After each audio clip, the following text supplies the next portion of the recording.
everybody. Hi, everyone. Thank you so much for your patience. We're sorry for sorry for the technical delays with everything going on.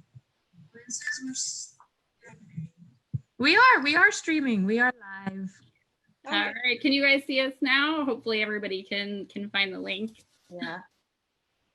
But thank you to everyone so much for tuning in. My name's Constance with Mysterious Galaxy, and I am very lucky today to get to introduce you to our three authors. We have Tara, and then Michelle and Alice. So I'm going to go ahead and let them take it away. They're going to talk to you about their amazing new books and everything going on. Also, too, if you have questions, make sure to sound off in the comments section, and I'll make sure to pass your questions along to the authors. And I'm going to disappear now. Bye. Well, hi, everybody. Oh, sorry. Hi, thanks so much everybody for coming. We just kind of thought we'd introduce our books and everything first really quick. We're sorry about the delay. We had technical difficulties where the internet did not want to load. Michelle, we were gonna we'll just go in alphabetical order, I guess, if you want to go first and introduce your book. Okay, sure. So I'm a Vancouver author, and the book that I've written is called My Long List of Impossible Things, which I happen to have one copy here. And so it's a young adult historical novel, and it is set in Germany just as World War II is coming to an end. And the protagonist is a 16-year-old girl named Katja, and she lives with her mother and her older sister in a town in Germany, and she aspires to be a concert pianist. And this is sort of how she figures her life is going to go until the Soviet soldiers arrive and kick them out of their house. And they basically have to leave with whatever they can grab. And they make plans to go to relatives' place who do not know that they're coming. And they have to go on a long journey, and it's very dangerous. And I can't say much more about it than that without ruining the story. But it really is about sort of a young girl's attempts to survive during difficult times and trying to figure out how to do the right thing in difficult circumstances. So that's what it's about. I just have to add on to that because I got to read drafts while you were working on it. So I remember like how much work you put into it, and it's so good. Actually, it's so good. Yay. Well, I mean, part of that is because of you, Tara. So. Oh, no. You did all the hard work. But yeah, my book is a sequel. This is right here, Rewritten. It's a sequel to Unwritten, which came out in 2018. And I don't want to give too much away, but Unwritten was about a girl named Gracie who had found out she was a character from a storybook. And she was, kind of trying to discover who she was. And the sequel, Rewritten, picks up right where that leaves off. And this time she ends up with a bunch of things that happen going into a horror novel. So it took a little bit slightly different, spookier turn in this one, but it was a lot of fun. So. Okay, yeah, and it's really a lot of fun. I'm lucky to have read both of Tara's books, and it's a wild ride from Unwritten to Rewritten, and anyway, it's so much fun. Anyway, so I am the author of this book, which is The Tantalizing Tale of Grace Minnow, and my book is a middle grade fantasy. It's about a girl who originally is from the Midwest, who has absolutely nothing to do with the ocean. She's completely lived this sort of landlocked sort of existence, and then against her will, she's transported to Southern California, to a fictionalized suburb of San Diego, which is where we all thought we'd be doing this, but this is still fun.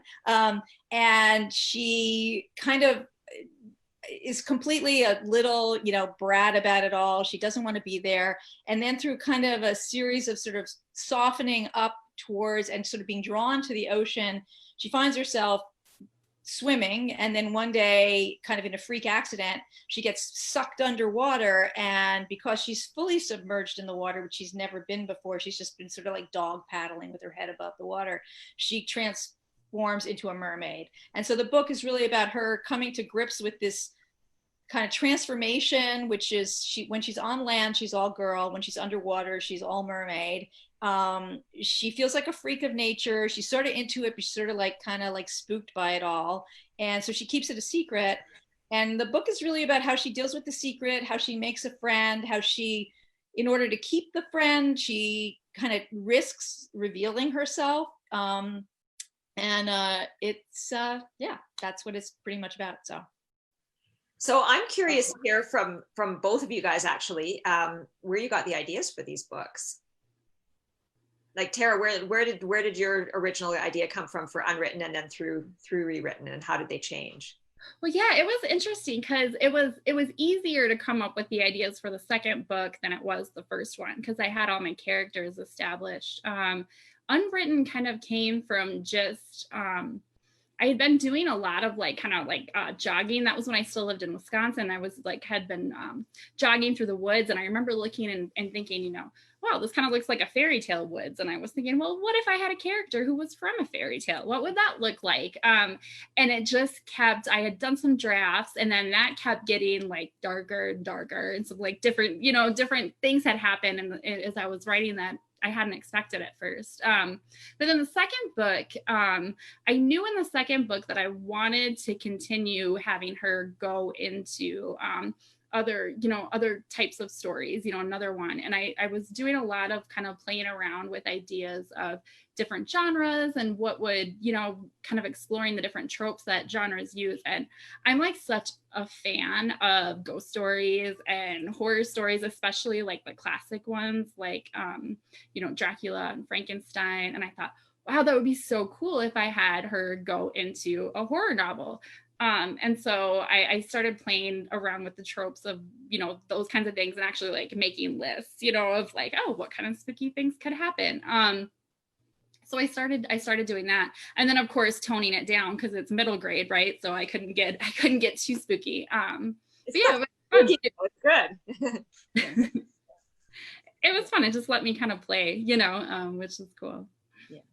Yeah, it is very fun, spooky. And where did the mermaid come from? Well, I was upset when I was younger, and even through today, I've always been obsessed with mermaids. Like when I was really young, I used to shuffle around my house. I would put my entire body into one leg of my pajamas and just shuffle around, pretend that was like a mermaid tail. And I used to I always wanted chicken of the sea tuna fish because it had like the beautiful like mermaid on the tuna fish label, and I would peel it off sometimes just to save it. So I was totally kind of obsessed with being a mermaid and mermaids. I also come from a family of very water-oriented people. My father was in the Merchant Marines. Like every vacation we ever took was a beach vacation. So I kind of, when I first decided I wanted to write a middle grade novel, I did this originally a very long time ago, and I wrote it for my daughter. I think what happened was like when Tara's talking about tropes, I knew I wanted to write about mermaids, but I also knew I wanted to play around a little bit with the kind of trope of like, Splash and The Little Mermaid, where they're like kind of like these sort of passive object kind of mermaids, and make my mermaid kind of a little bit more of a kind of a modern day mermaid, I guess. So that was kind of where the idea came from. I should have known that you had that childhood fascination with mermaids, because if people have not been on your social media places, or, they should look at them, because I love the mermaid pictures that you've been doing. Those are awesome. So definitely have to see those. Michelle, what about you? Where did you get your idea from? Oh, well, actually, like my mom grew up in Germany during World War II. So I basically grew up listening to her stories for as long as I can remember. But I never really thought about writing about her until I was doing my degree, well, with you, Tara, at UBC. I was doing a degree in creative writing, and we were doing a writing for children class. And our professor gave us an assignment to, choose a period of time in history and write a story for children about it. And so the first thing I thought of was one of the things that my mom had talked to me about, and I ended up writing a picture book about that. But that whole process sort of opened a huge door for me, because I really hadn't thought about writing about my mom or about anything that had happened to her. And here I was, starting to ask her questions about it and thinking more about, the process of writing it down, and also realizing that I was getting older and she was getting older. And if I didn't do it soon, I might miss, the opportunity to basically to understand sort of where she came from and what her life was like. And although the novel is really not based on her life at all, not specifically, I should say, I pestered her with about 1,000 different questions while I was writing and asking her all about, what it was like and, the emotions and all of the stuff behind it. So in one sense, it's not her story, but in another sense, it sort of is. So. Wow. Yeah, it's nice when you have that kind of like firsthand research, that you're able to get from her. But I know you traveled, you said, to Germany too, right? To do research. I did, yeah. And I still had relatives there as well. I sort of hit two birds with one stone, actually, because this book drove me crazy for a long time. And so I had written a draft of it, and then I set it aside and I went to Germany to do research for it. But I also had an idea for another book, my previous novel, The House of 1,000 Eyes. And so I ended up actually researching both of them at the same time while I was there. So yeah, that worked out kind of nicely. We've mentioned a couple times, I think, when we were talking about like our ideas about how things like kind of shifted or like changed, as we were writing. And so I'm curious, like from you guys, like how much do you plan out your novels? Like how much does it go according to plans? Do you outline? Do you not? Well, I'll talk about that first, I guess. This book definitely I outlined. I remember, like, of course, it's like change. I mean, I think I wrote the original version of it like 15 years ago, so it's definitely shifted and changed over the years. But it was kind of, I think I had the kind of basic arc. So it's always like it was outlined, and then as you write along, or as I write along, it changes. So it's sort of like it's almost like kind of combing out as you kind of are moving through a head of hair that's there, and then it kind of like by the time you get to the other side, it's sort of like, oh, this is a completely different hairdo than I thought, but it's sort of the same. The skull is the same, kind of. So yeah, this one definitely. I've written other things where I have not used an outline, and for me, I definitely like having an outline. I definitely like. I think I don't know if I'll ever do that again. This one though, it was definitely outlined. What about you, Michelle? Oh yeah, no, I've had similar experiences. The first novel that I had published, I didn't use an outline. And from the time I wrote the first draft until the time it finally found a publisher, it took almost 10 years. And I'm pretty sure that the reason why it took that long is because I didn't have an outline and I was just going all over the place. I was having a great time, but really not being very productive. So, but I've gone the other direction as well, where I thought, okay, I'm going to actually meticulously plan this out scene by scene. I'm going to write my scenes down on index cards. I'm going to tape them up on the wall. And it was a great process, but completely useless. I ended up just taking all the cards down and throwing them in the recycling because it did not work for me at all. So I find that I have a middle ground, and my middle ground is that before I start writing a novel, I need to be able to sit down with somebody and be able to tell them the story coherently from start to finish, and not necessarily in great detail, but it has to make sense all the way through. And I need to know, it can't just be like stuff happens in the middle. I need to actually know how I'm going to get basically from A to Z. And as long as I can do that, then I think then I'm okay. So I did that for House of 1,000 Eyes, and I've done it for the novel that I'm working on right now. But any more planning than that, and I don't know, for whatever reason, it doesn't work for me at all. So yeah, what about you, Tara? Yeah, I had a similar experience where my first novel, I did not outline like at all. And it meant there was a lot of revising. Like I think it took me about a year to write the first draft. And then it took me like another 2 years to revise it, where I threw away like 200 pages and completely rewrote it. The second one, I sat down and made an outline, lines, I should say, because I kept changing it. But I found again that like I couldn't stick to it, and it kept changing as I started writing, because like I think the problem for me is that when I outline, sometimes I'll find myself forcing characters to like say and do things that maybe doesn't seem natural to them, like when I actually sit down to write the scene. And And so then usually I have to readjust my outline because I'll be writing a scene. I'll think, oh, wait, they would never, ever do that thing that I had planned for them to do. You know, it just doesn't make sense for who they are. So yeah, so I have to be flexible with it. And especially like in the sequel, I have, and I won't say who, but I have like one character who in every outline that I've made in both the first book and the second book, I keep trying to kill her off. And I have written so many drafts where I kill her. And always in the end, in the finished product, she gets to live. So I don't know what that's all about, but yeah, that's one of the things that changes in my outline. I know that index card thing scares me. I don't understand that when I see like when writers like show their writing room and they've got like all these cards up on the wall. I'm like, that to me makes no sense. I mean, my outline is like so loose, you know, and it sort of has to be, you know, it's almost like the written out version of what you're saying you do, Michelle, which is like, this is like the arc and this is kind of the way it's going to go. But I don't get that index card thing. But you know what though? Like, I don't know how many of you guys have seen Prison Break, but didn't you love the fact that he had this whole thing planned out on his wall? Like that's what I covet. That's what I want as a writer. I want to have a wall where I have like my whole novel up there. I've got photographs, I've got notes, and the whole thing is planned out. I tried that, man, and it was a disaster. I couldn't do it. It was awful. So I don't know, you know, some people really work well that way. I obviously do not. It's just, I need to have the flexibility. And I think it's what you're saying, Tara, is because as you write, like so much changes, you start to get to know the characters in ways that you didn't know them when you were preparing the outline. And all of a sudden they're doing things that you weren't expecting that they were going to do. And I mean, if you've got all this great stuff up on the wall, it's like, oh my God, I have to take it all down now because it doesn't work. This is not the story that I'm actually telling. So yeah.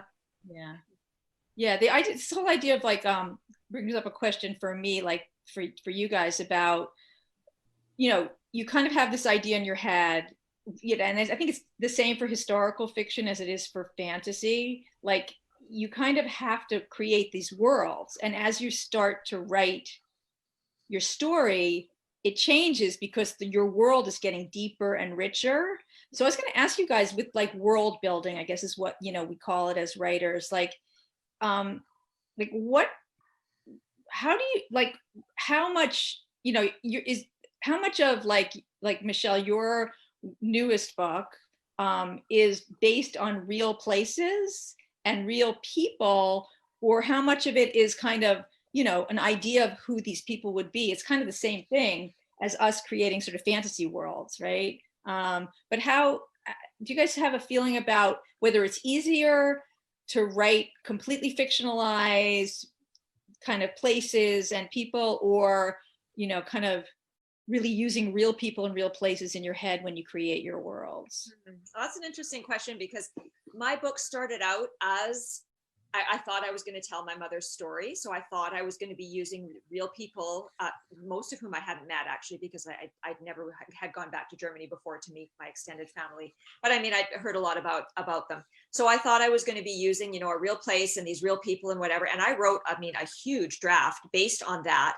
And the problem is I couldn't stick to it. I couldn't limit myself to these people. I started fictionalizing. And then as soon as I started fictionalizing, it became a huge mess. It just, because it was sort of half fiction and then it was sort of half not fiction. And then I thought, oh my God, all of my relatives are going to kill me because they're going to think that I thought that this is how things went. And I mean, in the end, I just had to throw it all out. I had to start again.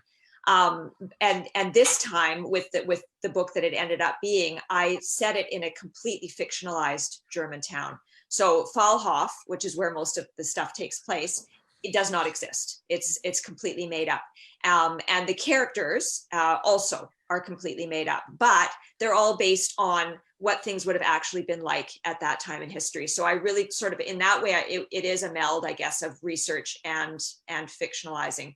But when I was actually trying to make it all research based and you know, based on people's lives, I couldn't do it. I couldn't pull it off. So I'm not sure if that completely answers the question, but no, it definitely does.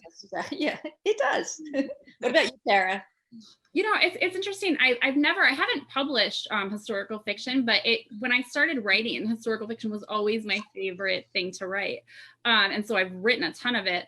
And then when I kind of moved into fantasy, it's really interesting to me how similar they are. I mean, even if you're doing historical fiction or fantasy, and you wouldn't necessarily think of it this way, I guess, but one thing I always try to remember is that in both of those things, you're really creating a whole new world, and as far as the characters being a product of the world that they are a part of, because I think, like, for me, with world building and character, they're so linked to each other that, like, you can't separate the character from the place, the time and place where they're living. So whether that's fantasy or whether that's historical fiction, like, these characters are not like you and me. Like, they're going to be very, very different and shaped by, you know, where they come from. And I remember I saw M.T. Anderson speak one time, and he wrote Feed, which is dystopian, and then also The Astonishing Life of Octavia Nothing, which is really well-researched historical. And I remember he was talking once about the similarities between them, and he said, in both, you have to think that these people are like aliens from another planet. Like, they're not, you know, they're not normal. You have to get into a whole new mindset to be able to write about them. So that was something I always like keep in mind, is just focusing, I think, mostly on characters. Like, you know, instead of worrying so much, I think about, I mean, I do worry about the setting, obviously, and that world building, but I think when I'm world building and considering it, I'm always trying to think first and foremost about character and how the world is gonna shape the characters. Yeah. But that must have been an interesting process for you, Alice, because you're imagining a character who partially, at least, lives underwater, right? Yeah. So there was a lot of, I mean, that is sort of where I did some research, because I couldn't just make her like swimming around and seeing fish that she wouldn't necessarily see in the area that she was in. So there had to be some level of veracity in her underwater life. Although I do definitely take liberties with, you know, kind of some of the kind of sea life that she sees sort of in the like Southern California Pacific sort of ocean area. But I find like both this book and then my YA novel Wave House, which came out a couple of years ago, are both sort of loosely based on areas that I'm very familiar with. So Wave House is sort of, I wrote kind of based on Montauk, which is a place I have a second home at, but I couldn't make it about Montauk, because when I originally had the idea, I thought, I'm going to base this book in Montauk. And as soon as I thought that, or thought I would do that, I was like, I like writing about real places, and me, it doesn't work. So I had to like pretend that it was like Long Island is 20 miles longer than it really is, and create this other town where, like, to what Tara's saying, is where this character could have the life that I saw her having. Like, I couldn't see her having the life I wanted her to have in actual real Montauk. And it's sort of the same thing with Grace Minnow, the Tantalizing Tale of Grace Minnow. It's like, originally I thought I'd maybe do it in like, I don't know, like Del Mar or La Jolla. And then I'm like, I can't do that. It's like, she can't have the life I see. This Grace can't have the life I see her having if I put her in these real places. So yeah, it definitely is like the character, and then the world makes sense around the character. Yeah. It was interesting though, Alice, when I was reading your book, just because, you know, I live here. And so even though you had it set in a fictional place, like that was part of the fun of reading it, because I was like, that's La Jolla, you know, I'd see these little things that I recognized, and it was fun. Yeah, that's great. And so I'm also curious, I know for myself, I've always known that I was going to be a writer, and I was writing from the time I was little, but did you come to it late, or have you always written? Oh, I mean, for me, I've always written, I think, from the time I learned how to read. It was like, I couldn't even separate, you know, learning to read from wanting to write. I remember I wrote my first like quote unquote novel when I was like 7, and I had like this little like blank book, and I had like a little picture of a girl on it who was like feeding these chickens. So of course I had to start the novel with her feeding the chickens, and then I was like really obsessed with Little House on the Prairie, so I would write all these like pioneer stories about people going west where like everyone would die. And then eventually, like, I think I had them like slide down a mountain on like this log that they tied together with logs they tied together with grass. It was like, it's really fun when I go back and look at it now. But you still have it. What's that? You still have it. I do, yeah. So I've always written and wanted. I think I took like kind of a break in like high school where I wasn't writing a whole lot, but it's always been there that, yeah, I don't know what it is. I've always needed to tell stories. If I wasn't a writer, everybody would just think I was really weird, probably because I live so much in my head. So I think it gives you an excuse to like be weird, right? It does. I agree. Yeah. Like, did you know that you'd make a career of it though? I always wanted to, but I didn't know any writers. I'd never like met one. And so to me, it seemed like kind of really like unattainable. And it wasn't really until I was in college and then especially grad school, and I started meeting other writers and I thought, oh, this is like a thing. I can do this. Yeah. What about you guys? Well, I didn't ever think I was going to be a writer, which is kind of interesting. I mean, I do, like, once I started writing, I didn't start writing until I was about 40, right? I'm not going to tell you how old I am now, but I had a bunch of other kind of careers, and I was a professional dancer and a choreographer for many years. And then what I realized once I started writing later in life is that the kind of choreography and writing are very similar to me, because a lot of what I like to do in writing and what I like to read has a lot to do with the rhythm of sentences and kind of flow. It's like it's interesting. Like, I had never really thought of it that way until I had done a fair amount of writing. But as a kid, I was like way too like hyper and sort of impatient to write. I wasn't a big reader even until I think I was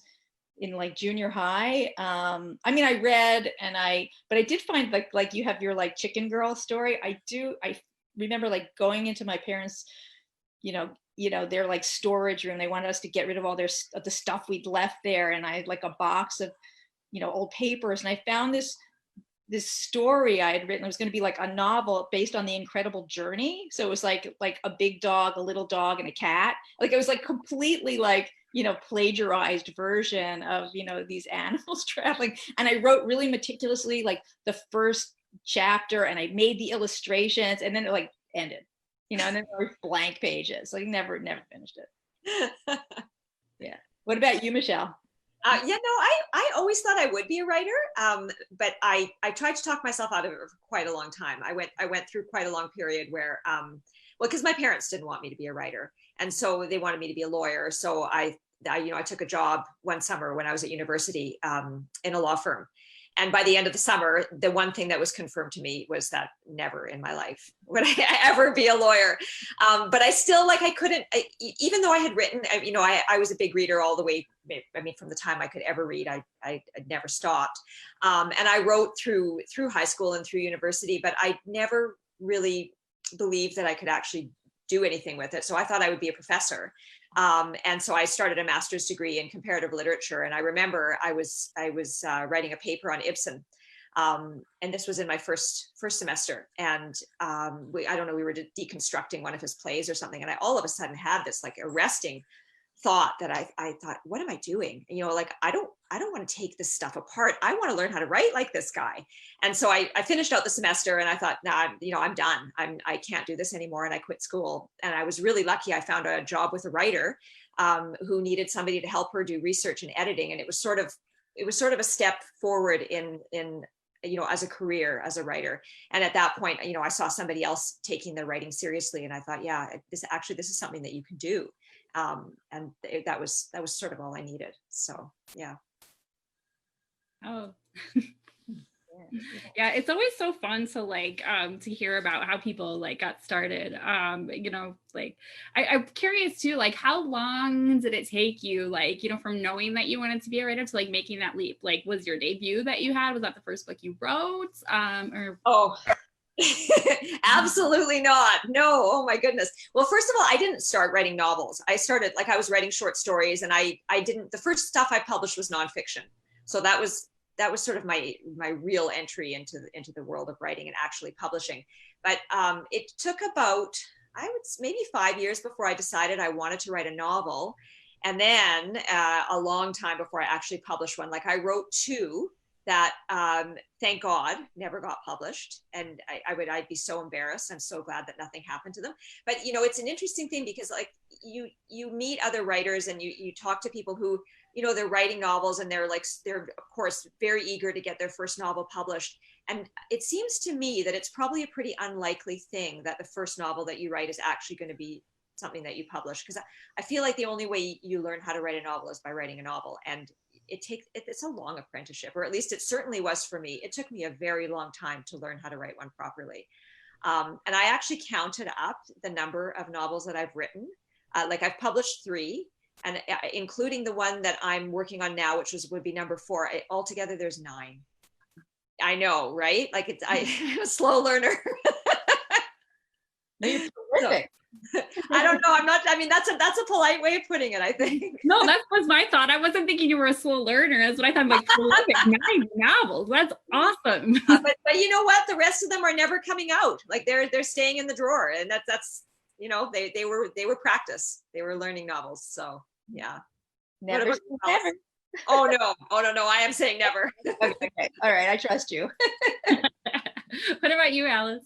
Well, actually, no. That's interesting because Grace, the Tantalizing Tale of Grace Minnow, actually was the first book I wrote, and you know, I think I wrote the original version of it like 15 years ago, and I've had 2 other books published before it.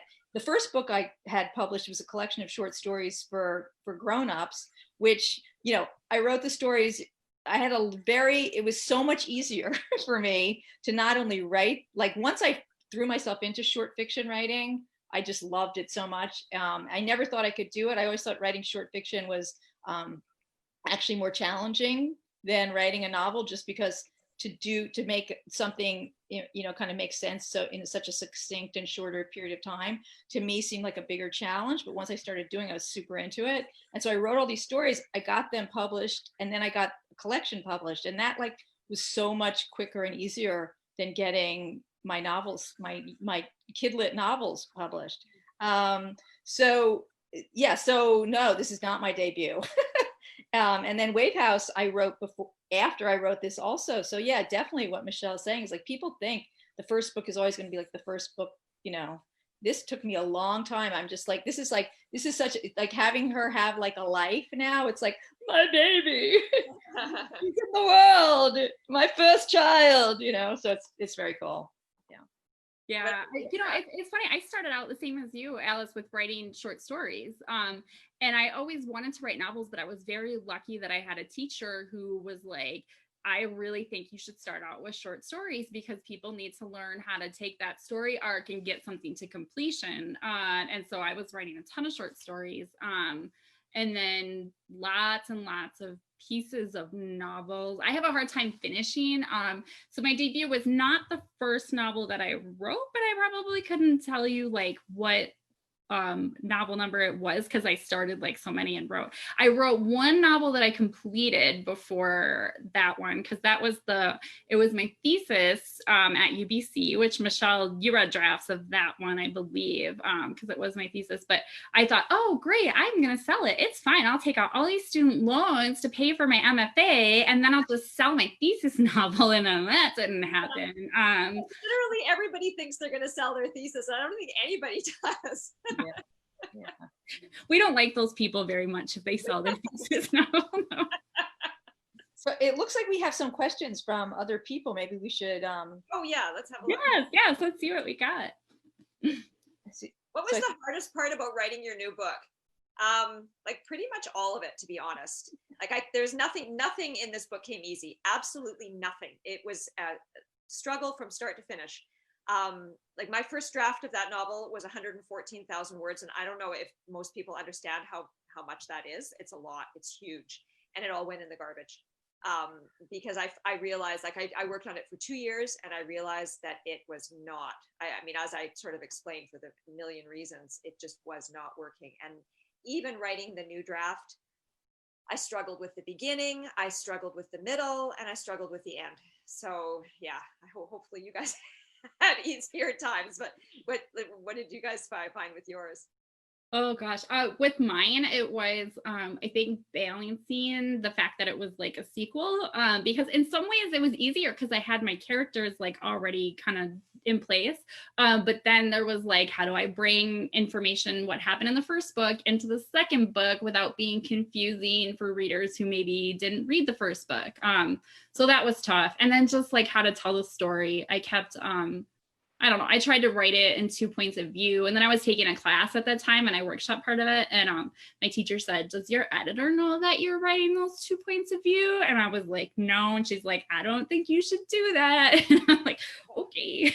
So no, so I found it. Yeah. What about you, Alice?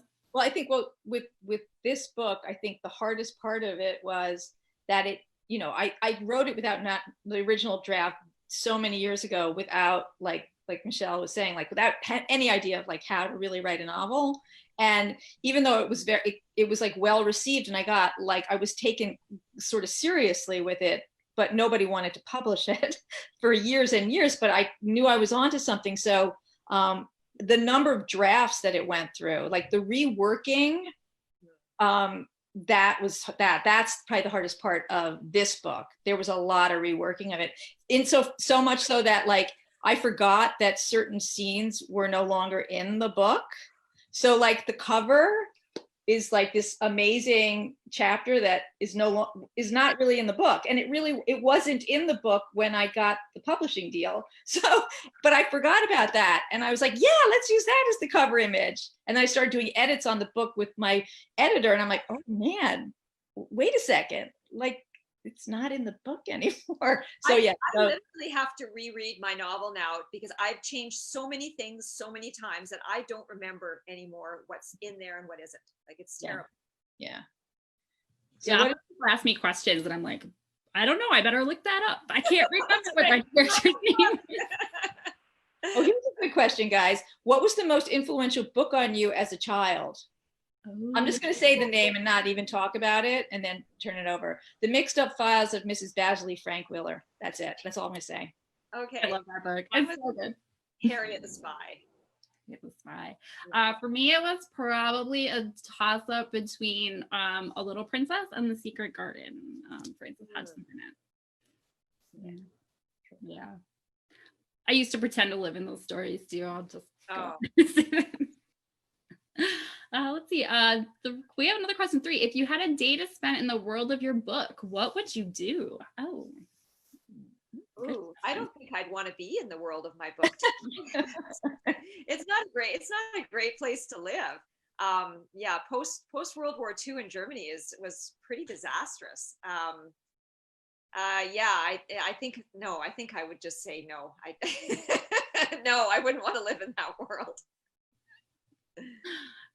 Yeah. What about you, Alice? Oh, well, I would definitely want to live in a day where, you know, Grace is just underwater and sort of like tootling around. And she actually, one of the major sort of plot points in the book is she comes across a shipwreck underwater. And I would love to like be down there exploring that with her. So definitely when she's underwater. Her life on land is pretty cool too, but, you know, definitely when she's underwater. That's what I was going to guess. As I was reading that question, I thought, oh, you have a cool place to explore. I'm kind of with Michelle, where I probably wouldn't want to live in the world of my book because it's kind of scary. But there is kind of like the spooky mansion that would probably be pretty fun to go poking around in. So I'd probably do some poking around in there. Alice, I haven't read your book, although the idea of being underwater is very appealing, but I think I would be poking around in your spooky mansion too there, because Tara, I've read yours, and yeah, there were a lot of pretty cool things in that house. Although it is a scary world. Yeah, you don't want to go outside. No, you do not want to go outside. No. Yeah. How about the funniest moment writing this book? Funniest moment. Interesting. I can tell something weird that I did when I was writing this book. Well, I'm trying to think if I give too much away. Now it'll be fine. So there's a scene in the book where I have 2 characters that are fighting. There's this book in my story called The Vow to Meekum, and I have 2 characters who are fighting over it. And so I made my daughter fight over a book with me, and we kind of were wrestled and tugging on it so that I could do research on how would a book rip? Where would it split? How does the binding tear? And I felt terrible because I'm like, oh my gosh, I'm like destroying books. Like, well, that's not me, but I did kind of wrestle with my daughter over a book and rip it in half.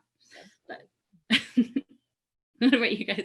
I don't know, like can't remember. I mean, I think actually just sort of, well, okay, there is actually a chapter in my book where Grace and her family go to this made up place. It's called the Dolphin Intervention Program. And it was like kind of like good SeaWorld in a way. That was really fun to write, because like just the idea of this sort of like, you know, she kind of can't stop. I won't tell you too much, but that, like, writing that and creating that place was really fun. I think for me, the fun, I mean, there are some funny parts in my book. And one of the things that I had the most fun with is that Katja knows a lot of trivia about musical composers. And so I had to look all these things up, and there's some really weird stuff about music. Like, all the trivia that I've put in the book is true. Things about Mozart and Tchaikovsky and Beethoven and whatever. And so I had a lot of fun finding those things out. And I also really enjoyed, because Katja's older sister has quite a sharp tongue. So the exchanges between the two of them they were a lot of fun to write. And so Katja would bring up these things about musical composers, and her sister was also very jealous of her music. So she would, you know, usually have pretty unkind things to say to her about them. And I had fun doing that. So it was good. Those were certainly some of my favorite scenes to read. I always loved whenever those two would start bickering, because I'm like, ooh, it's coming. It's coming. I can't wait to see what happens. Yeah, it was fun. Those were fun. I don't have a sister. So, you know, it was fun to imagine what it would have been like, especially to have an older sister who, of course, always thought that she knew better and knew more, and then was also jealous. And so, like, yeah, there were a lot of fun things to pull out there. So. Family conflict is always fun to write about. Never gets old. Here's another question here. What projects are you working on now?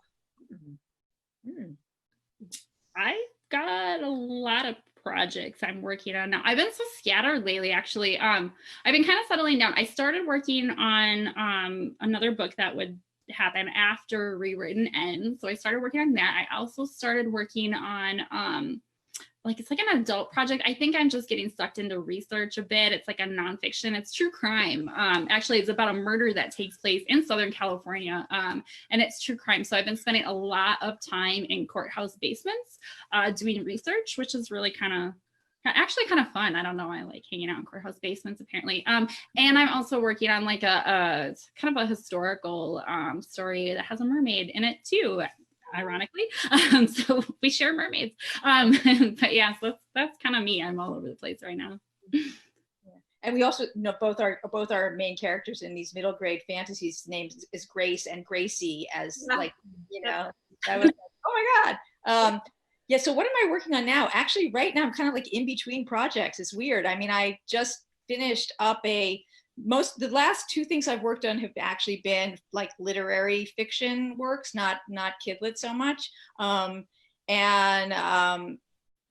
is a short story collection. It's based on the 7 deadly sins and the 7 heavenly virtues, and they're linked stories. And then I have a novel, which, you know, fingers crossed, I'll have some good news to share about soon. That is the one that I wrote without an outline.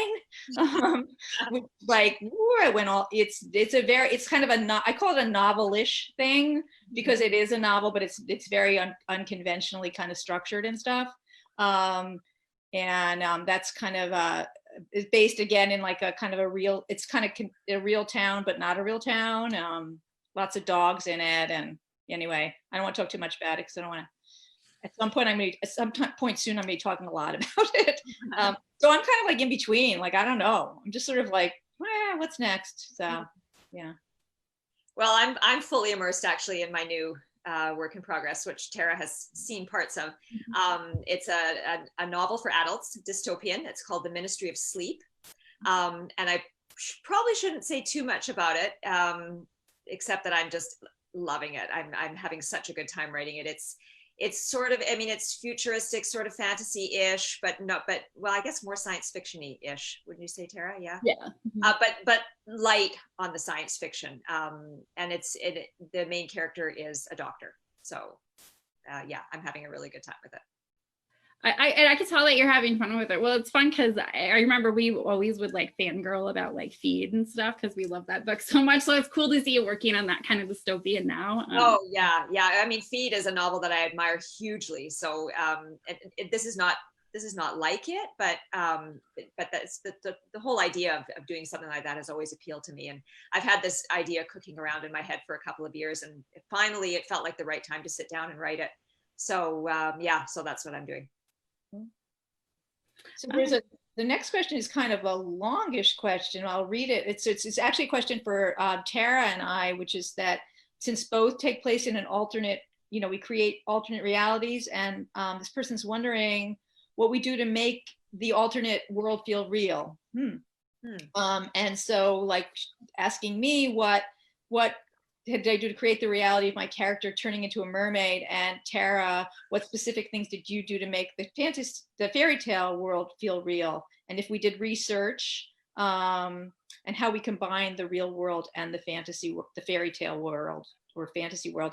It's interesting I'll just address one part of that because I think we have a few more questions. So the thing that I remember doing about what it would feel like to transform, like the moment when Grace transforms into a mermaid, I just sort of kind of like almost meditated in my own brain about what it would physically feel like for these kind of things to happen to my body. And I have absolutely no idea if the way I write it in the book is how it would actually feel. But I just that's I think just generally what, I don't know, Tara, same for you, but like when you go into like real like fantasy world, you kind of have to just throw yourself into it and throw yourself into it as what you know about your body, what you know about your mind, what you know about all that stuff, but then like letting your imagination go, I guess. Yeah, it was the same for me. I spent a lot of time thinking about like, how would this feel in my body? What kind of, what muscles are going to be clenching up? You really root everything in reality, I think. And one thing too, that I always do, I do research a lot. I did read a lot of like fairy tale theory and, different things like that as I was doing it. But I think for me, the big thing, and Michelle, you can probably speak to this too, because you kept me on track a lot with it as I was writing the book, is making sure that when I'm writing a fantasy, everything is very real, and I maybe have only one magical element, right? Mm-hmm. So like it's really easy writing fantasy to just start kind of going off the deep end and start throwing in magic here and magic there, and and then all of a sudden you have this big kind of mess. Mm-hmm. And so if you're really careful about limiting so you don't have too many magical elements, I think that's really, really important. I think that you can tend to throw in a lot of business. That's what I like to call it. You get all sorts of stuff going in there. And that's the thing, because I've written fantasy as well. And it makes it fun because you have, unlimited creativity in one sense, but if you don't put a rein on it, it can turn into like a huge disaster. Yeah. I would say that, actually like a lot, when I say it's all in my imagination, but I also did like a lot of research on like how gills really work, and how dolphins communicate, and there's some science and sort of stuff about kind of oceanography in the book as well, but then it becomes merged with like a fantasy sort of experience.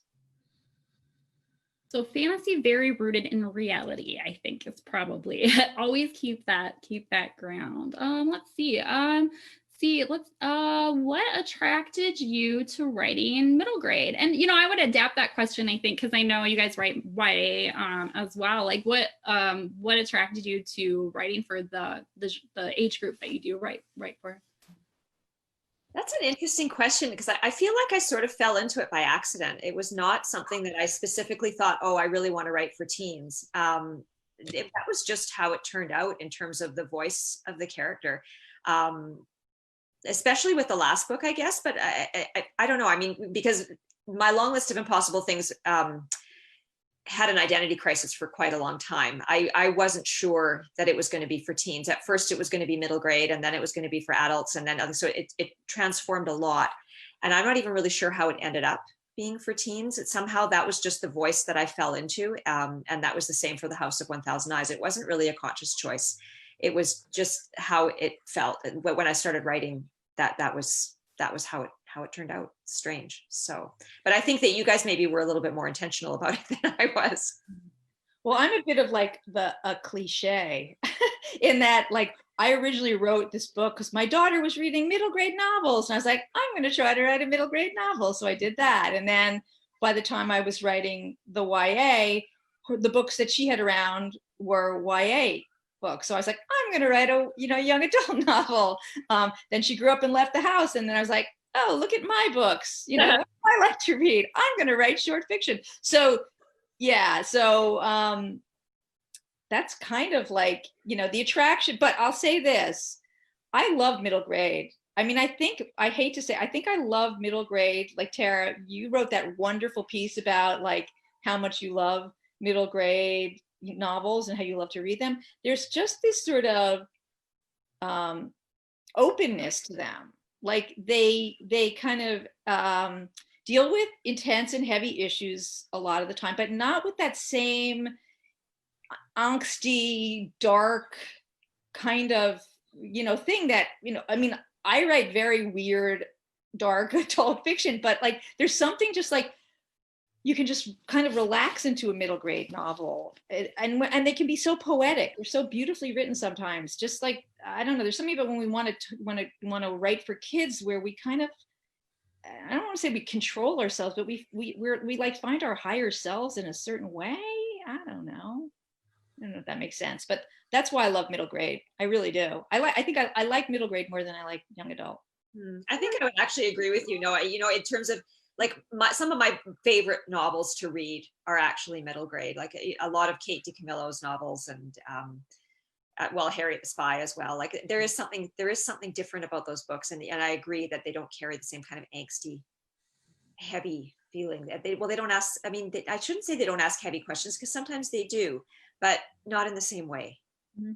Yeah, there's a certain they're not quite so. I don't know. It's just the way I think the characters, the way that they approach the world and look at the world is so kind of open, and like there's just and I think I mentioned that too in the thing I wrote. It's like that capacity for for wonder. But I guess for me, because I started out writing for adults, but then I was taking a lot of classes in grad school, thinking that I would write an adult novel. And I took a class on writing for children, and it was like my dream class. It was like, we were just like talking about these kids' books. And I mean, that was what I always liked to read anyways. And so I probably should have known that was where I was going to fall. But, it was just, I kind of fell in love with it over the course of that year I was taking the class. And then also, I think there's that, ability to kind of play a little bit more, because if I'm writing for middle grade, if I want to write a historical one year, and then the next year I want to move on and write sci-fi, and then maybe I want to do a contemporary, I feel like I can shift around a bit more as an author and have a little bit more freedom to play with different genres, as long as I stick within that middle grade. It's an interesting voice though. Like, I don't know that I could ever write a middle grade novel. I love reading them, but I'm not sure that I have it in me. I don't know. It's like it's a particular talent, and it's not an easy thing to do. I mean, maybe it's easy for you guys. I don't think it would be easy for me. I've noticed that different authors seem to kind of fall naturally into like one sort of ways. I know I have a friend who is a picture book author, and it's like she just has it down. Like, that is her voice. She's so good at it. Whereas I can't write picture books. I've tried, but it's hard. And yeah, I don't know, maybe that speaks to where my maturity level is at, that I naturally fall into like that 12-year-old mindset. We got like, what do we have? We have like 2 more questions, right? Yeah, looks like it. Okay. Because who wants to read this one? One of you guys? Oh, you go for it, Alice. What's the most surprising world building constraint your character faced, either in a draft or in a final draft? Oh, I had So many. There were so many issues. The problem for me is that when I'm writing historical fiction, like I'm not a huge lover of research. So I sort of, muscle my way through it. But really what I want to do is write the book. So I tend to like start doing research and then start thinking, oh, I just want to start writing the novel. So I don't do all my research first. And I start just writing the story. And then of course I'm still doing research at the same time. And I start finding things out that the story the story is not going to work based on the constraints of the real world that I'm finding out. And these are things that you can't argue with. You can't, you can't just say, oh no, well, I'm just going to do it the way I want to do it. Because one of my main constraints, because Ketch's piano teacher is Jewish, at a time when it was a very difficult time to be a Jewish musician, because they had, they weren't allowed to perform, they weren't allowed to teach, and then their instruments were actually confiscated from them. I didn't know that at the beginning when I was writing the story. Like I knew things were hard, but I didn't realize that they were hard to that extent. So I had her, going to piano lessons and, during the, times where there was no way in the world that she would be able to do that. And all of a sudden I found this out and I thought, oh no, what am I going to do? Like this changes everything to the point where like I almost have to start again. And then when I found my way around it, because I had him teaching her in secret, it actually turned out to be better than it would have been otherwise. But I did have a moment of serious panic where, the constraints of the real world were really impinging on the story, and I didn't know what to do about it. So, but yeah, luckily I found my way around it. What about you guys? I had the opposite problem because mine was fantasy. So it wasn't the constraints of the real world. I think it was the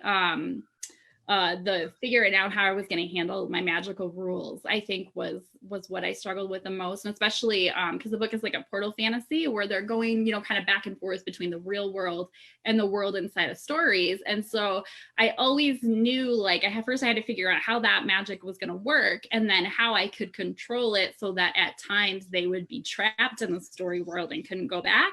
But then at the same time, I always had to find a way to get myself out of that kind of corner that I wrote myself into, because I knew at some point I had to, end it. And so it was, I had a really hard time figuring out how that was going to work, especially in a way that wouldn't confuse the heck out of the readers. So that was tough. Yeah, I'll just say quickly, because I think we have to kind of wrap up, and we've got like couple more questions we can try to answer quickly. But I'd say my biggest challenge was there's kind of someone in the book who has a big secret, and keeping that secret a secret, but kind of then having you kind of go back and be like, aha. That was a challenge to do that, kind of artfully was a challenge. Yeah, that always is a challenge, I find. Yeah. For the readers, for the ending to be inevitable but unexpected. That's I find that's what I'm always aiming for. But it's not always easy because when they go back, they have to be able to see, oh, if I'd been paying attention, I would have been able to put this all together, right? But to be able to do that without people figuring it out is tough. That's a challenge, right? Takes a lot of revision. Yeah. The last two questions real quickly. So if you could be the main character in a book, what genre would it be? Ooh, probably fantasy, I would think. I'm not sure which. I mean, I would be very easy to say Harry Potter because I just love it, or Lord of the Rings. Those are easy answers, though. I don't know. I'd have to think more about it. Any book that's really well written, where my character arc is like fascinating. Are you going for the intellectual, literary, very literary, but? To be honest, I think mine would probably be comedy just because so many goofy things happen to me. I don't even know. Okay, now this last question is, do you recommend getting MFA in writing or not? Well, you guys both have MFAs, right? Yeah. I don't, and we're all doing what we're doing, so I don't know. I can't really answer that question since I don't have one. Sorry, go ahead, Michelle. You go ahead, Tara. You go ahead. Oh, no, I was just going to say that I always thought, you know, when I was first starting getting my MFA, that it was really something that you needed, you know, to do to learn. And I think for me, probably it was necessary, just because I learned so much while I was doing it. But I don't think everybody needs one. I know tons and tons of writers who had kind of gotten the same thing that they needed from, you know, writing groups and reading a lot and joining different organizations like SCBWI and attending workshops. And I think there are a lot of ways to go about developing your skills as a writer, and an MFA will give you a very structured way to do that and help you. But it's also very expensive. So if you can create that same learning experience for yourself through like writers groups and reading a lot, I think that, and writing a lot, of course, yeah, to me, that's kind of the most important things. Yeah, I mean, I remember when I was thinking about getting my MFA, and I spoke to a friend of mine who was in the process of doing it, and she had been a writer for a really long time, and I also had been a writer for a really long time before I got my MFA. And so I said to her, like, is it worth it? Because I knew how expensive it was as well. And I felt like, what are you doing? Like, are you actually like, because I wasn't sure that I wanted to teach either. Like, I wanted to be a better writer. And I thought, well, can't I do that myself? And her response was like, no matter where you are, an MFA is gonna make you a better writer. And I agree with you that I don't think that necessarily everybody needs to do that, because of course there are a lot of writers who don't have them and are fine without them. I personally needed to get it. I felt like what I got out of it, I wouldn't have gotten out of it myself. I wasn't able to give myself what the MFA gave me. And it was maybe only because of a couple of teachers in particular. Like, I mean, there were some parts of it that I could take or leave, but there were some parts of it that I learned so much from that I don't know if I would have gotten it anywhere else. But again, that's not to say that you can't get it anywhere else, because, you know, you can access teachers like that in conferences and, you know, in private classes and stuff. So it's definitely possible, but for me anyways, that was the route that I needed to take. And I found that I got a lot out of it. So I don't know if that really, whoever really wanted to know whether they should get an MFA or not, I'm not sure if they got an answer. So I think that's it, right? Yeah. Did you ever consider getting one, Alice, or you just do? Not really. The weird thing is I love being in classes. I love workshops. I love, like, you know, that sort of thing. I just, yeah, no, I never, I didn't, no. Yeah, I think also I'm lucky that I live in a place where I have access to a lot of incredible, you know, writing workshops or reading. Like, I feel like going to readings and hearing people read, you know, is a huge education for me. So no, I didn't ever really think about it. Like, I think you can do it. I mean, I think you can do it yourself too. I completely agree that if somebody wants to learn how to write, they can learn how to write in a variety of different ways. I don't think that it's necessary that you have to spend $20,000 or whatever it is to get a degree. If you want to teach, I think it's important to have those letters behind your name, but that's not really what I ever really wanted to do. But I don't know. I couldn't get there myself. But that's not to say that you can't, you know? So, yeah. I might as well put in a plug here for people that want to take classes that I teach for San Diego Continuing Education, free classes. So you can sign up for one of my classes. They're free on Friday afternoons. And I think Michelle and Alice are both going to be guest speakers for my class one of these weeks. So can't wait. Now that we're online. So I think that's all the questions that I'm seeing in our chat bar. So unless you guys have any final thoughts that you wanted to add. No, aside from just saying thank you, like, I mean, it would have been nicer if we had all been in San Diego, I have to say, but it's still really nice to get together like this. And thank you to Mysterious Galaxy for putting this together, which is just really wonderful. Yeah, thank you so much. Oh, sorry, go ahead, Alice. No, thank you anyone who's still here listening to us, and it's been fun. Yeah, it's really fun. And I think also for anybody who wants to buy any of our books, you order them through Mysterious Galaxy and you get like a book plate, and we'll sign it and make it cute. I may put like little stickers on it or something, you know. So yeah, ordered books, buy books. Yes, and buy from Mysterious Galaxy because they're great. They're a great small bookstore. Yeah. And also, I wanted to add too that you can on the website when you order it, if you want it personalized, you can put in what you want us to say or who you want us to make out to. So yeah, if you buy through Mysterious Galaxy, you get the signed copies. Great. All right. Well, yeah. So thank you guys so much for coming and tuning in, and I appreciate it. So. Yeah, thank you, everybody. Bye, guys. Bye.